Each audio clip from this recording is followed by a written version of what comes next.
పిల్లరా, కలత చెందొద్దు. నీకెంతో ఇష్టమైన వారు నీకు దూరం అయిపోతారు. కఠినమైన శ్రమలు, నీకెంతో ఇష్టమైన వాళ్ళు నీకు దూరం అయిపోతారు. నువ్వెంతో ప్రేమించే వాళ్ళు నీకు కనుమరుగైపోతారు.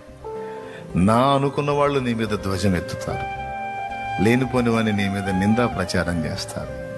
నలుగురిలో నవ్వుల పాలు చేస్తారు. 10 మందిలో ఆరడి పరుస్తారు. అవమానాలకు అప్పగిస్తారు. ఊహించని పరిణామాలు, ఊహించని పరిస్థితులు. ఇవన్నీ దేవుడు ఎరగలేదు అనుకోవద్దు, దేవుడు చూడట్లేదు అనుకోవద్దు. దేవుడు మౌనముగా గమనిస్తా ఉన్నాడు. నీకు జరుగుతున్న అన్యాయం ఆయన చూస్తున్నాడు. నీ మీద వచ్చిన నిందను, దూషణను, ద్వేషాన్ని చూస్తున్నాడు. అందులో నీ నిర్దోషత్వాన్ని చూస్తున్నాడు అండ్ నీ నమ్మకత్వాన్ని కూడా చూస్తున్నాడు. ఆ కఠిన స్థితిలో సైతం నువ్వు ఆయనకి వెళ్ళి చూస్తున్నావు చూడు, అది కనిపెడతాడు ఆయన.